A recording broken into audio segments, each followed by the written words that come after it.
अजीज़ तलबा और तालिबात, Farooq foundation online school के ज़रिए यकसा नसाब के मुताबिक तालीम हासिल करें। अगर हमारी वीडियोस पसंद आएँ तो चैनल को सब्सक्राइब करें और दोस्तों के साथ शेयर करें और बेल आइकन को लाजमी दबाएं ताकि आइंदा आने वाली तालीमी वीडियोस आप हासिल कर सकें। अस्सलामुअलैकुम बच्चों, कैसे हैं आप। उम्मीद है कि आप सब अपने घरों में खैर व आफियत के साथ होंगे। बच्चों, फ़ारूक फाउंडेशन ऑनलाइन स्कूल से आप मुकम्मल तालीम हासिल करके बोर्ड का इम्तिहान बराए जमातिन नहुम और दहुम बेहतर तौर पर पास कर सकते हैं। आप अपनी उम्र और तालीम के मुताबिक मज़ीद तालीम हासिल कर सकते हैं। वालिदैन के से फ़ोन या कंप्यूटर पर हमारी वीडियोस के ज़रिए तालीम हासिल करने की दरख्वास्त करें। रोज़ाना 1 से 2 घंटे ऑनलाइन पढ़ाई करें और जब आप स्कूल जाएंगे तो आपको मज़ीद किसी मदद की ज़रूरत नहीं होगी। इस तरह पढ़ाई करके आप अपना वक्त और वालिदैन के अखराजात में बचत कर सकते हैं। ऑनलाइन स्कूल की कोई फ़ीस नहीं है। आप जूम पर भी क्लासेस का फ़ायदा उठा सकते हैं। हर मज़मून की मुकम्मल तालीमी वीडियो मौजूद है। बच्चों, उम्मीद है कि आप सब इससे फ़ायदा उठाएंगे। Auzubillahiminash-shaytanir-rajim. Bismillahir-Rahmanir-Rahim. Assalamualaikum students. Hope you all are doing well. So students, as you all know, we had started chapter number 5, simple chemical reactions, in our previous lecture, in which we had discussed types of chemical reactions and what is chemical reaction and how it happens. So students, as you all know, changes take place all around us all of the time. हमारे surroundings में बहुत time हर वक्त कुछ ना कुछ chemical reactions हो रहे होते हैं और चेंजेस आ रही होती हैं, like fuel burn, cans are crush, toast burns, food is cooked, ice melts, food is chop. ये सारे बहुत डिफरेंट तरह के केमिकल रिएक्शंस हैं जो कि हमारे सराउंडिंग में मुस्तकिल हो रहे होते हैं। इसके बाद हमने पढ़ा था कि हमारे पास कौन कौन से केमिकल रिएक्शंस हैं। अब केमिकल रिएक्शंस में हमारे पास जो रिएक्शंस हैं, यहाँ पर चेंजेस हैं, केमिकल रिएक्शंस तो नहीं कह सकते, लेकिन जो रिएक्शंस हैं उसमें हमारे पास चेंजेस आते हैं। अब वो चेंजेस किस तरह के आते हैं? So changes can be divided into 2 groups, physical change and chemical change. Physical change में हमने पढ़ा था physical change. In physical change, no new substances are made, energy is not always given out or taken in, or physical change can be reversed. On the other hand, हमने chemical changes के बारे में पढ़ा था. Chemical changes form one or more new substances. Energy is always given out or taken in. It is usually very difficult to reverse. यानी कि जो physical changes होते हैं उसमें कोई न्यू सब्सटेंस जो है वो नहीं बनता, एनर्जी हमें उस रिएक्शन को या उस चेंज को होने के लिए नहीं देनी पड़ती, और हम हमेशा फ़िज़िकल रिएक्शन जो है उसको रिवर्स कर सकते हैं। लाइक अगर हमारे पास कोई कैन है या फिर कोई ऐसी बॉटल है जो कि क्रश हो जाती है तो हम उसको दोबारा जो है वो ठीक कर सकते हैं। अगर आइस मेल्ट हो जाती है तो हम उसको दोबारा वाटर को फ्रीज़ करके उसे दोबारा आइस में कन्वर्ट कर सकते हैं, रिवर्स कर सकते हैं। लेकिन जो केमिकल चेंजेस होते हैं वो दोबारा उनमें क्या होता है, केमिकल चेंजेस में जो है वो नए जो है सब्सटेंसेस फॉर्म होते हैं। यानी कि अगर आप कोई रिएक्शन कर रहे हैं तो उस रिएक्शन के वजह से न्यू सब्सटेंसेस जो हैं वो आपको मिलेंगे। एनर्जी या तो आपको उस रिएक्शन को या फिर उस चेंज को करवाने के लिए आपको प्रोवाइड करनी पड़ेगी, या फिर at the end of the reaction और at the end of the change उस सब्सटेंस की फॉर्मेशन की वजह से आपको एनर्जी जो है वो मिलेगी। इसके अलावा केमिकल चेंजेस हमेशा जब कभी भी कोई केमिकल चेंज आ जाता है सब्सटेंस में तो वो दोबारा रिवर्स जो है वो नहीं हो सकता। उसके बाद हमने पढ़ा था what are chemical reaction. There is an easy way of writing down what happened during a chemical reaction. It can be written as a word equation. Chemical reaction को हम लोग किस तरह से लिख सकते हैं? वर्ड इक्वेशन में लिख सकते हैं. लाइक यहाँ पे लिखी हुई थी आयरन सल्फर, जो कि बन रहा है iron sulphide. Iron and sulphur क्या था? रिएक्टेंट थे, और रिएक्टेंट में जब आपने एनर्जी प्रोवाइड की तो रिएक्टेंट्स कन्वर्ट हो गए प्रोडक्ट में और आपको मिल गया आयरन सल्फाइड. सो स्टूडेंट्स, ये सारी चीज़ें थी जो कि हमने पढ़ी थी अपनी प्रीवियस क्लास में. इसके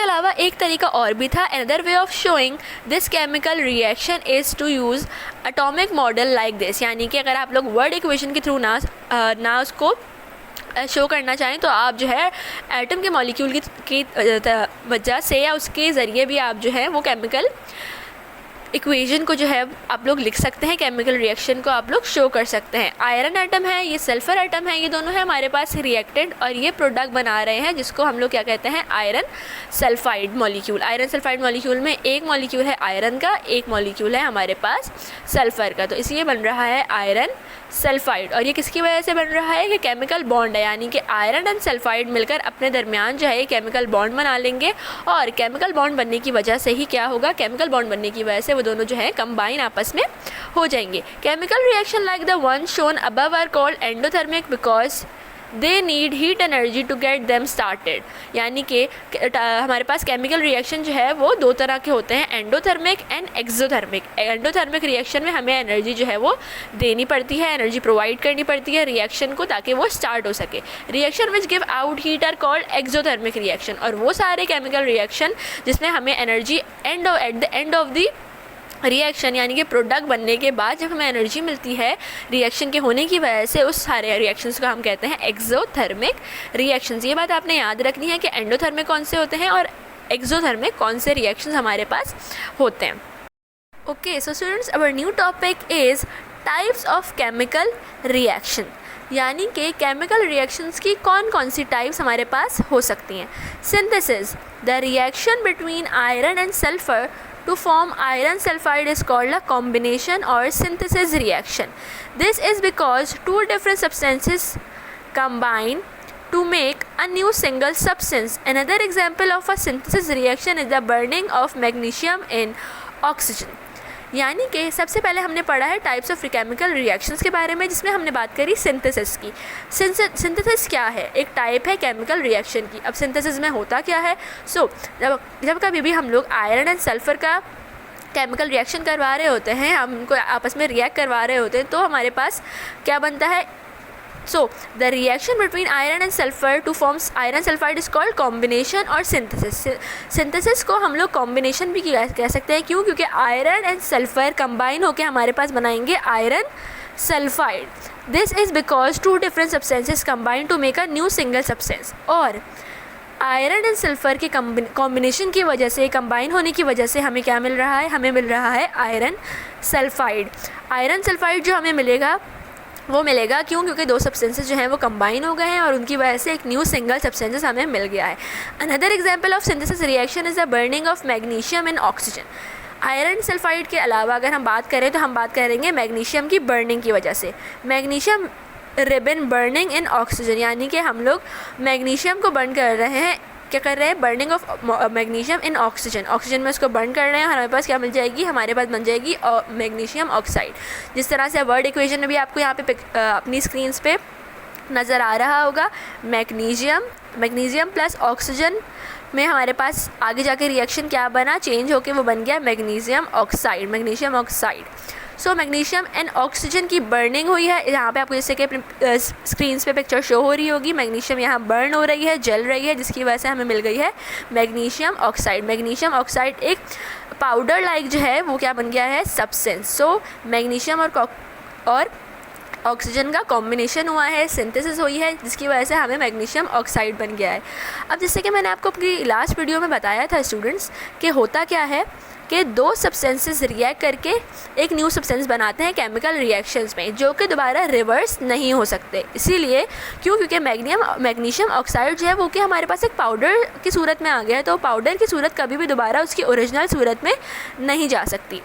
तो पहली बात तो ये हो गई कि केमिकल रिएक्शंस कभी भी रिवर्स नहीं होते। इसके अलावा एक और बात क्या बताई थी मैंने आपको कि जब कभी हम लोग केमिकल रिएक्शंस करवा रहे होते हैं, केमिकल चेंजेस में दो सब्सटेंसेस मिलके एक नया सब्सटेंस बना देते हैं, या दो से ज़्यादा भी नए सब्सटेंसेस जो है हमारे पास बन सकते हैं। और केमिकल रिएक्शन स्टार्ट करवाने के लिए हमें मोस्टली जो है वो एनर्जी प्रोवाइड करनी पड़ती है ताकि केमिकल रिएक्शन जो है वो स्टार्ट हो सके, या फिर at the end of the chemical reaction हमें एनर्जी मिलती है प्रोडक्ट बनने की वजह से।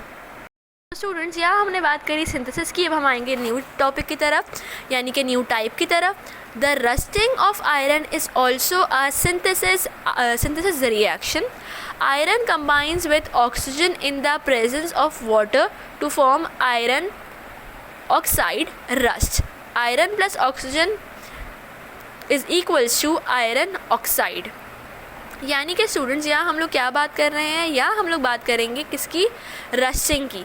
रस्टिंग ऑफ आयरन, क्या हमारे पास रस्टिंग ऑफ आयरन बेसिकली होता है कि हमारे पास किसी भी चीज़ पर जंग लग जाना। किसी भी चीज़ पर हमारे पास जंग क्यों लग रहा है? So the rusting of iron is also a synthesis reaction, यानी कॉम्बिनेशन रिएक्शन है, दो चीज़ों का मिलकर एक नया प्रोडक्ट बनाने का रिएक्शन है, किसमें आयरन और ऑक्सीजन कंबाइन होकर बना देता है आयरन ऑक्साइड। आयरन ऑक्साइड का हम लोग कह रहे होते हैं रस्ट, यानी कि जंग लग जाना।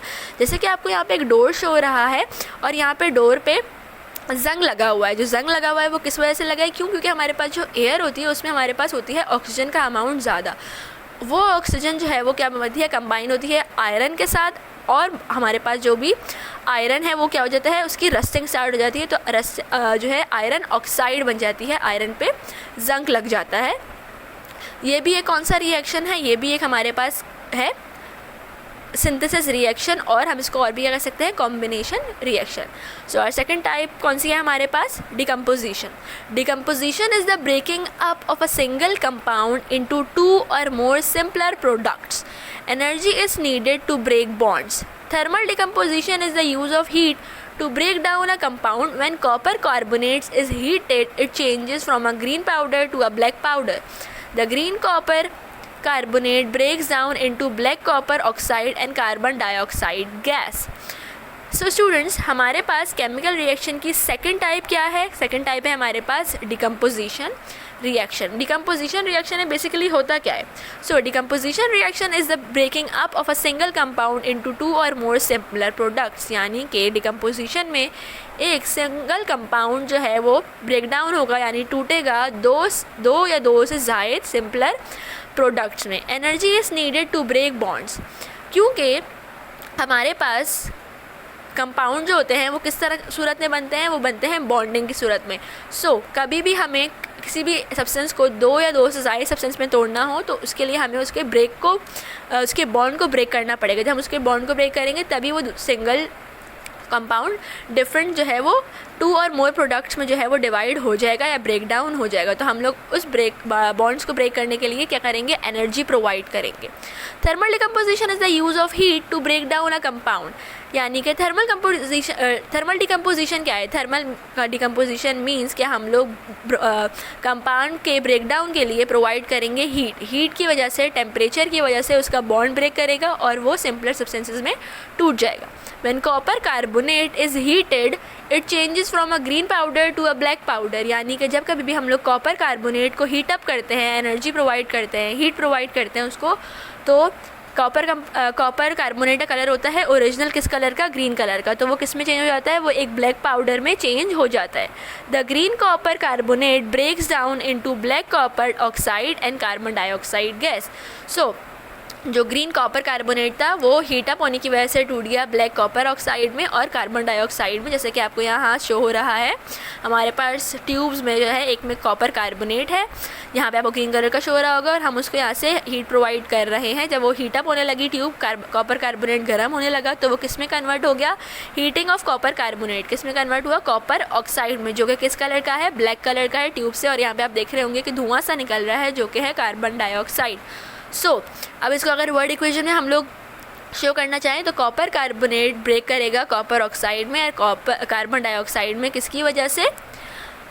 हीट अप होने की वजह से हमने एनर्जी प्रोवाइड करी है इस रिएक्शन के होने के लिए।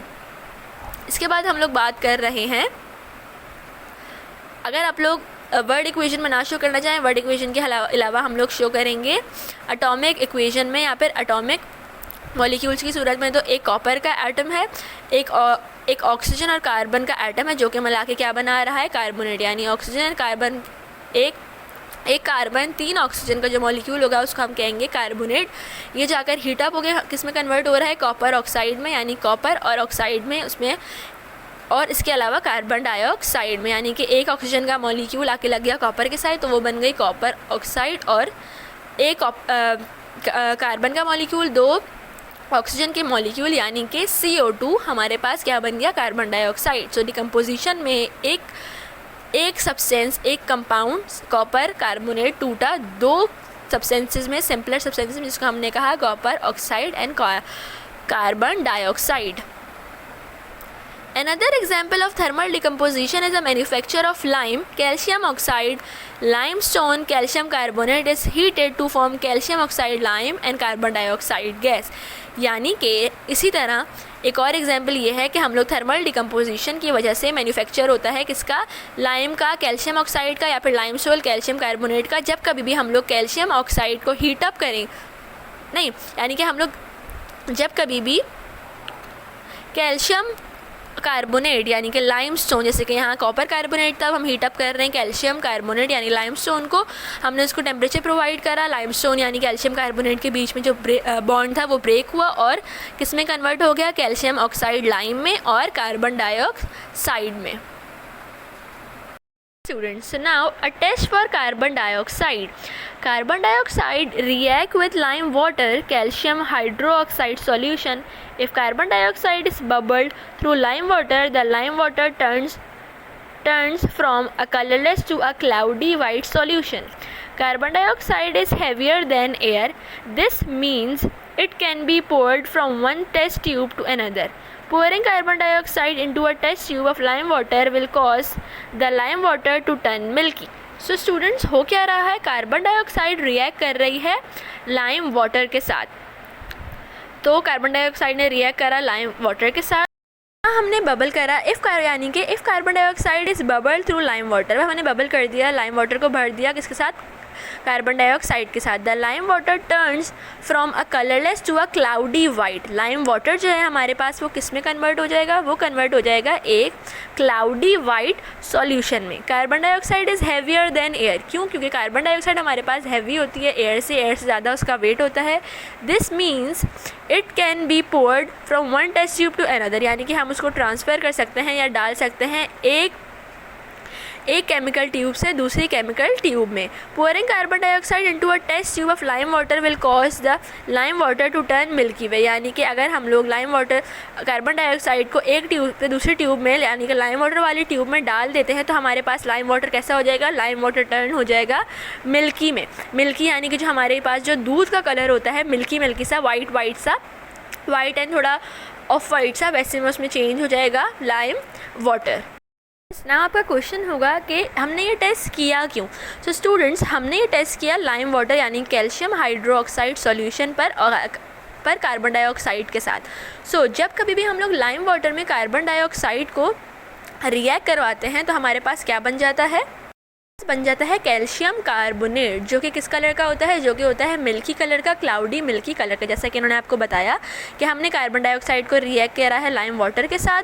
If carbon dioxide is bubble through lime water, यानी कि जब कभी भी हम लोग लाइम वाटर को बबल करेंगे कार्बन डाइऑक्साइड के साथ, लाइम वाटर जो है कलरलेस से चेंज हो जाएगा, क्योंकि लाइम वाटर कलरलेस होता है यानी उसका कोई कलर नहीं होता. टेस्ट ट्यूब में आपको कुछ सिर्फ पानी से दिख रहा होगा, जैसे पानी का कोई कलर नहीं होता, ट्रांसपेरेंट होता है. तो लाइम वाटर भी ट्रांसपेरेंट होगा, लेकिन जैसे ही हम उसमें कार्बन डाइऑक्साइड ऐड करना शुरू करेंगे तो वो किस में चेंज हो जाएगा, वो चेंज हो जाएगा क्लाउडी वाइट सॉल्यूशन में. कार्बन डाइऑक्साइड क्योंकि हैवियर है एयर से, इसका मतलब है वो एक टेस्ट ट्यूब से दूसरी टेस्ट ट्यूब में जा सकता है.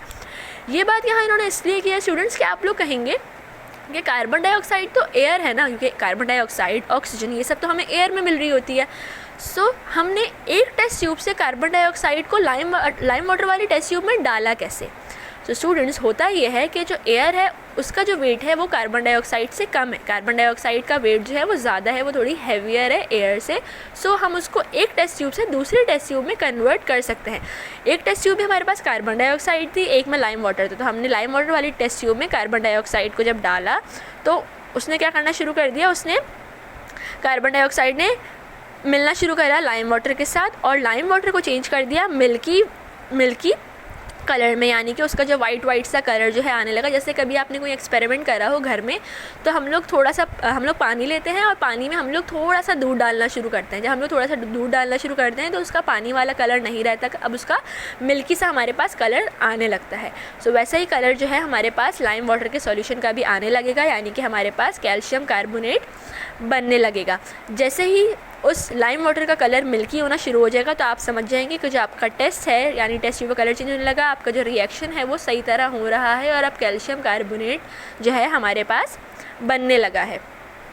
सो आई होप स्टूडेंट्स आपको ये टॉपिक जो है वो अच्छी तरह क्लियर हो गया होगा. नेक्स्ट वीडियो में न्यू टॉपिक के साथ मिलेंगे. आपने अपनी ये वाली पहले वाली वीडियो भी मेरी देखनी है, ये वाली भी देखनी है, तो आपको केमिकल रिएक्शंस और भी बहुत अच्छी तरह क्लियर हो जाएंगे। नेक्स्ट वीडियो में जब हम नई बात करेंगे तो भी आपको बहुत सारे जो इसके कॉन्सेप्ट हैं वो आपके क्लियर हो जाएंगे। तो तब तक अपना बहुत सारा ख्याल रखिएगा। अल्लाह हाफ़िज़।